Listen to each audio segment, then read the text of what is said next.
On the night of August 1st, 1667, the architect Francesco Borromini fell on his sword. Not metaphorically, literally. He took the sword that hung at the head of his bed, leaned the hilt against the mattress, put the point to his side, and fell onto it with enough force that it passed clean through his body. He described it himself in the hours afterward, with the same precision he brought to everything. Quote, "My impatience at not having a light growing greater, in despair I took the sword, and pulling it out of the scabbard, leant the hilt on the bed, and put the point to my side, and then fell on it with such force that it ran into my body, from one side to the other. And in falling on the sword, I fell on the floor, with the sword run through my body, and because of my wound, I began to scream, and Francesco ran in and opened the window through which light was coming and found me lying on the floor." End quote. He would survive for 2 more days, long enough to ensure his will was in order, long enough to ask to be buried next to his mentor.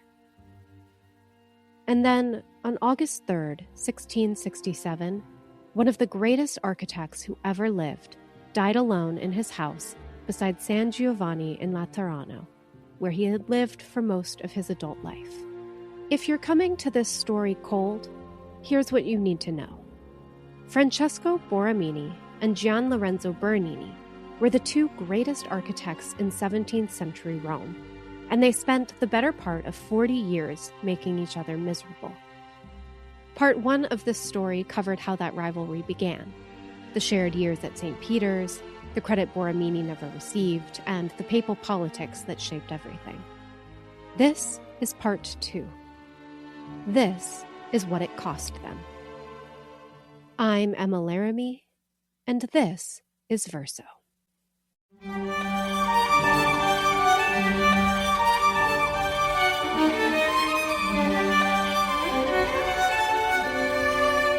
When Innocent X came to power in 1644, Borromini's fortunes shifted so dramatically, so suddenly, that it must have felt like the world had finally corrected itself. Bernini had been Urban VIII's man. His name was inseparable from the previous pontificate's ambition and extravagance. And Innocent had come to power explicitly to dismantle all of that. Bernini kept his title as architect of St. Peter's, but it was largely ceremonial. The new pope barely wanted to look at him. What Innocent needed instead was someone serious, someone who could bring the papal projects back to earth, technically rigorous, architecturally unimpeachable, and unencumbered by the previous regime's excesses. Thanks largely to Virgilio Spada, the oratorian who had championed Borromini throughout his early career and was now Innocent's closest architectural advisor, that someone turned out to be Borromini.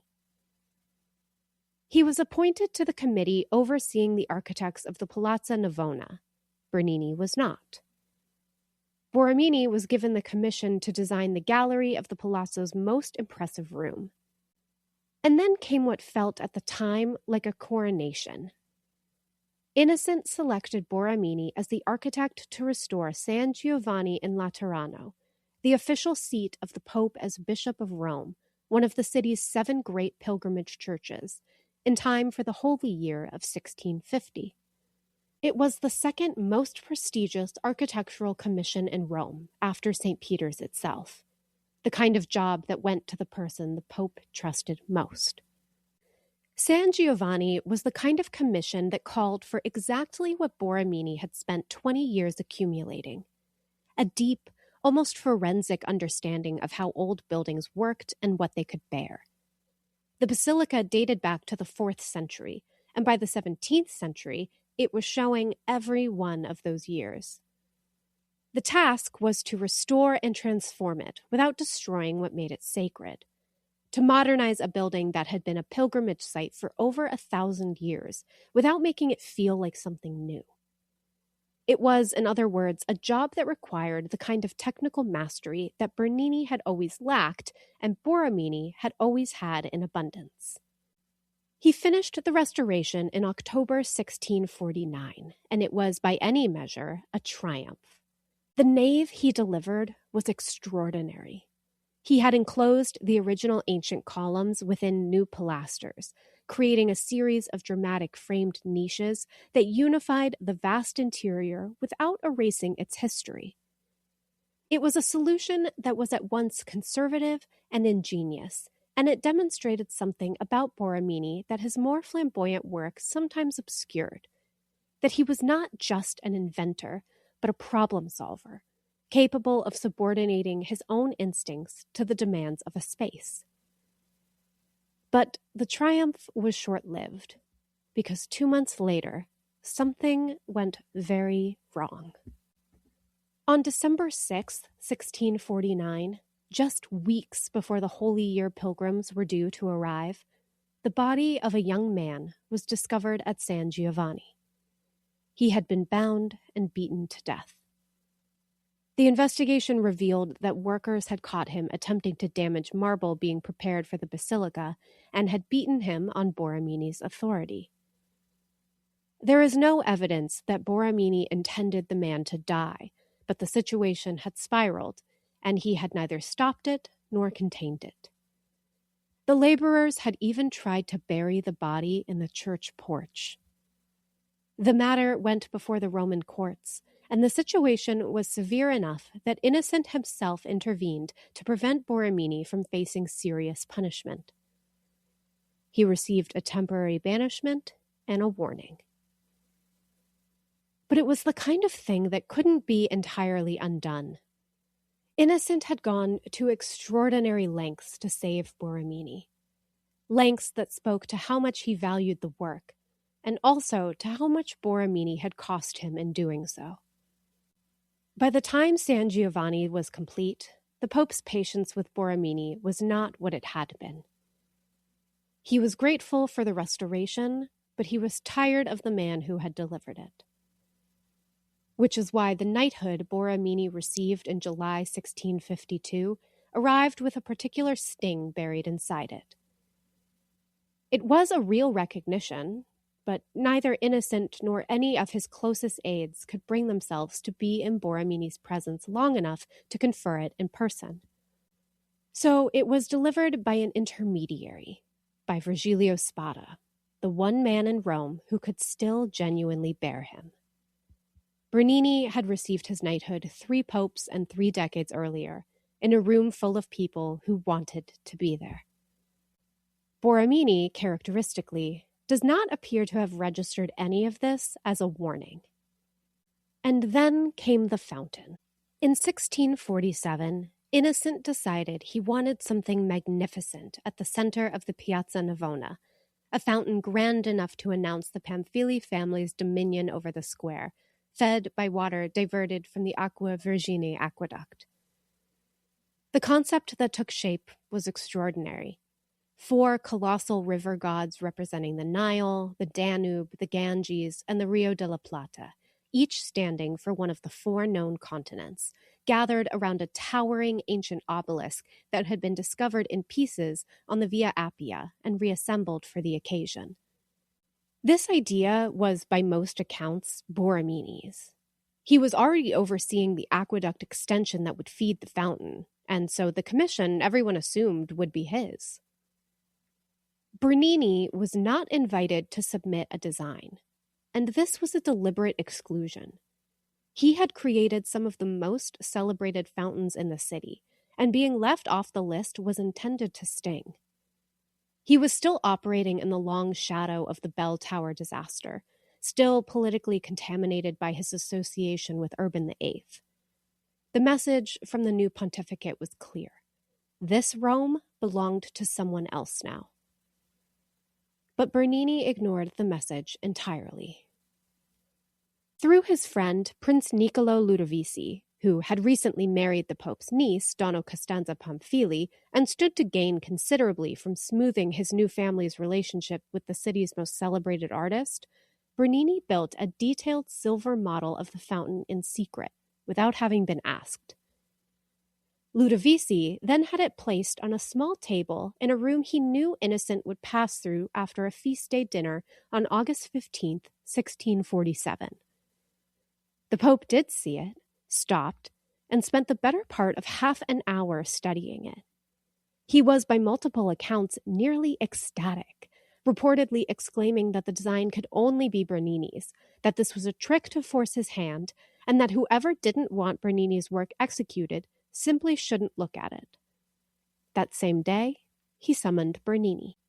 On July 10th, 1648, the commission was formally awarded. Borromini's response was operatic, even by his own standards. He stormed through a series of furious interviews with the Pope, so visibly agitated that witnesses thought he might throw himself into the Tiber. He abandoned the San Giovanni construction site in protest.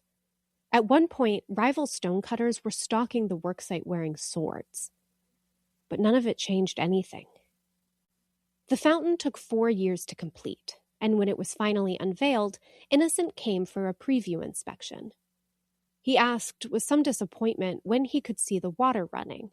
Bernini said he couldn't promise it on such short notice. And as the Pope turned to leave, Bernini gave the signal. The water came on. Innocent was enchanted. It was a characteristically Bernini-esque maneuver. The managed surprise, the staged delight, the revelation timed for maximum effect. Borromini would have found the whole performance beneath him. And that, in a single scene, is the story of this rivalry. Borromini had the idea. Borromini had the existing relationship with the project. Borromini had, by any reasonable measure, earned the commission. Bernini walked in through a side door with a silver model and a well-placed friend, and walked out with the job. It is worth noting, as a small footnote to all of this, that Bernini himself seemed to grow quietly dissatisfied with the fountain as he got older. Those who knew him said he would refuse to look at it when his carriage passed through the piazza. What he had fought so hard to take, he eventually couldn't bring himself to face. Whether that says something about Bernini or the nature of winning is a question worth sitting with. Innocent X died on January 7th, 1655. Cardinal Fabio Chigi was elected pope, taking the name Alexander VII, and with that, whatever remained of Borromini's good fortune quietly expired. Alexander and Bernini had been friends for years. The new pope made him personal architect and kept him as architect of St. Peter's. Over the 11 years of Alexander's pontificate, he would meet with Bernini more than 400 times. He met with Borromini 27. That gap was not an accident. Under Innocent, Borromini had also been given the commission to work on Sant'Agnese in Agone, the church on the Piazza Navona that the Pamphili family considered something of a dynastic monument. He had inherited a design by the Rinaldi family that wasn't working and had been brought in to fix it, which he did, in the process making it substantially his own, restructuring the facade, raising the dome, and giving the building the dramatic silhouette it has today. It was some of his finest work. But when Innocent died, control of the Pamphili family's affairs passed to Camillo Pamphili, Innocent's nephew, a man with strong opinions about architecture, a long memory for the scenes Borromini had made over the Fountain Commission, and no affection whatsoever for the architect who had made them. What had been a productive, if fractious, working relationship became, under Camillo, a grinding series of confrontations.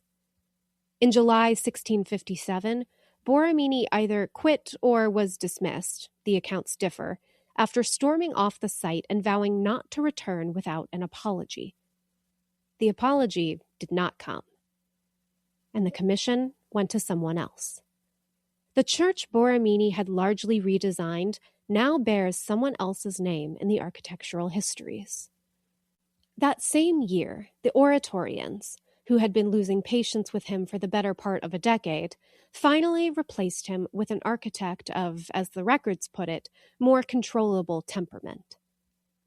In retaliation, Borromini abandoned San Giovanni in Laterano and refused to return. The Pope stripped him of the commission and gave it to Pietro da Cortona, who had once been Borromini's friend. Each rupture followed the same pattern: a real grievance, a disproportionate response, and a burned bridge. Borromini was not wrong that Camillo Pamphili was difficult, or that the Oratorians had meddled with his work, or that he deserved better than he was getting. He simply could not absorb an injustice and move forward. Every slight demanded a confrontation, and every confrontation made the next commission harder to find. He was, as Virgilio Spada once put it, a man who did not stand up well to the wrongs that others did him. And in a city built on the smooth management of ego and favor, that was a liability he could never overcome. Meanwhile, Bernini was having perhaps the most celebrated decade of his life. The colonnades of St. Peter's Square, the great elliptical embrace of columns that still defines the approach to the basilica today, and that Bernini described as the arms of the church reaching out to welcome the faithful. The Scala Regia, the ceremonial staircase of the Vatican, a masterpiece of forced perspective that makes a cramped and awkward space feel like the approach to something eternal. The Cathedra Petri, the gilded bronze reliquary encasing the ancient wooden throne believed to be St. Peter's own, suspended above the apse of the basilica in a blaze of light that seems to come from everywhere and nowhere at once. In 1664, Louis XIV invited him to Paris to redesign the Louvre, and townspeople lined the streets at every city along the route just to catch a glimpse of him. He was in his 60s, wealthy, tireless, and apparently immune to self-doubt. His estate at his death would be estimated at 400,000 scudi. Borromini's, at the same point, came to roughly 10,000. In his last years, Borromini completed only one significant commission, the Collegio di Propaganda Fide, which gave him the minor satisfaction of demolishing one of Bernini's earlier designs on the same site. And then, as if the universe had a sense of irony, Bernini built Sant'Andrea al Quirinale, a Jesuit church, financed by Camillo Pamphili, built 300 paces from Borromini's own San Carlo alle Quattro Fontane. Bernini refused payment for it, asking only for a daily loaf of bread. He later said it was the one building in his entire career he was truly satisfied with. The two churches sit on the same street today, the Via del Quirinale, close enough that you can see one from the other, a permanent architectural record of everything that had passed between these two men. The summer of 1667 grew steadily darker. Pope Alexander had died in May. Borromini had been working on a book about his own architecture, a chance, finally, to tell the story of his buildings on his own terms. And in the weeks after Alexander's death, he burned a portion of the drawings he'd prepared for it. Whether in grief, in despair, or in some private act of erasure that only he understood, the record doesn't say. And then, on July 27th, Fioravante Martinelli died. Martinelli had been one of Borromini's few genuine friends in his final years, a scholar and antiquarian who had championed his work publicly and visited him regularly in a period when almost no one else did, who understood what Borromini was trying to do and said so clearly, at a time when clarity of that kind was rare. His death, coming so soon after Alexander's, seems to have been the thing that finally broke whatever equilibrium Borromini had been maintaining. His nephew brought in doctors and priests. Everyone agreed he should not be left alone. They were right. In the hours after the sword was pulled from his side, Borromini did something that feels, in retrospect, entirely in character. He gave a precise, detailed account of exactly what had happened and why. No evasion, no softening. The man who had spent his career demanding exactness from his buildings demanded it from himself, even at the end.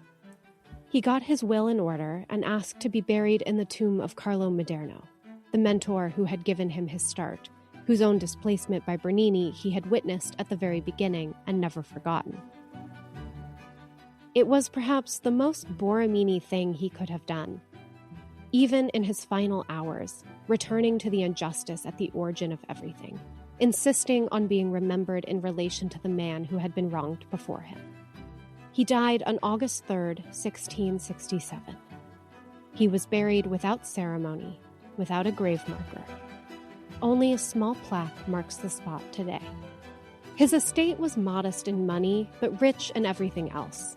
Hundreds of books, nearly 150 paintings, busts of Michelangelo and Seneca, a dozen compasses, ancient metals, specimens from the natural world like snakes' heads, frogs, shells, including a large conch mounted on an eagle's claw pedestal, a nod to the spiral forms that had animated his buildings for years. The collection of a man who had spent his entire life paying close attention to the world, and who had never quite found a world capacious enough to hold him. Less than 3 months after Alexander VII died, Borromini died too. As if, with both his patron's patron and his rival's patron gone, there was nothing left to orient himself against. Bernini lived 13 more years. He devoted them largely to sculpture and died on November 28, 1680, after a stroke that had taken the use of his right arm and eventually his speech. He was buried at Santa Maria Maggiore, across the street from the house where he had grown up, to enormous crowds and elaborate ceremony. He had seen something of this coming, though not his death so much as his diminishment. He told his escort in France that he owed his success to a lucky star that had made his contemporaries admire him, and that once he was gone, that influence would fade. He was right. Both men fell sharply out of fashion as neoclassical taste took hold, and it took generations for the world to learn to appreciate either of them again. When it did, the verdicts were not what anyone would have predicted. Bernini's work is everywhere in the popular imagination of Rome. His fountains are on postcards. His colonnades at St. Peter's are among the most photographed spaces on Earth. Tourists move through his Rome without necessarily knowing his name, feeling his hand in it constantly. He is beloved, accessible, theatrical, exactly what he always was. Borromini's reputation took a different shape entirely. Architectural historians began to place him above Bernini in terms of pure innovation. His spatial experiments influenced modernism in ways Bernini's never quite did. Frank Gehry, who knew something about making buildings that unsettle people, called San Carlo alle Quattro Fontane one of the greatest structures ever made, and said that Borromini's work contains, in his words, quote, all of the moves that I've made, end quote, adding with some humor that he had, quote, done nothing new since then, end quote. Le Corbusier studied him too. The buildings that had been called Gothic and corrupt and extravagant turned out to be simply ahead of their time. Today, architects make pilgrimages to San Carlo and Sant'Ivo the way devoted readers make pilgrimages to the houses of writers they love. Not to see something famous, but to be in the presence of something that changed what they understood to be possible. There is one last detail worth knowing. Borromini is buried at San Giovanni in Laterano, in the tomb of Carlo Maderno, just where he asked. And across the nave from his small plaque, high on the right side of the church near the sacristy, is a memorial portrait bust. Small, severe, strong nose, deeply set eyes, discovered in the church basement in 1966. It was carved in 1612 by a young artist whose fame would come to eclipse both of the architects buried in that building, Gian Lorenzo Bernini. Even in death, he felt he had to tower above both of them. Their buildings still face each other on the Via del Quirinale, 300 paces apart, exactly as they did in life. So here's the question this story leaves you with. Borromini refused to play the game. He refused to charm and flatter and perform and compromise. But he built some of the most extraordinary architecture in the history of the world, and he died alone on his own sword in the dark because a servant wouldn't light a lamp. Was it a failure? Or was it the only way a man like that could have lived? And Bernini, who played the game brilliantly, who knew exactly when to flatter and when to wait and when to place a silver model on a table where a pope would find it, was he less of an artist for it, or a more complete one? The honest answer is that neither of them got to have it both ways. Bernini got the commissions, the wealth, the crowds at his funeral, and the postcards. Borromini got the architects, the historians, and the quiet pilgrimages. Both of them did get Rome, though, and both of them made it more beautiful than they found it.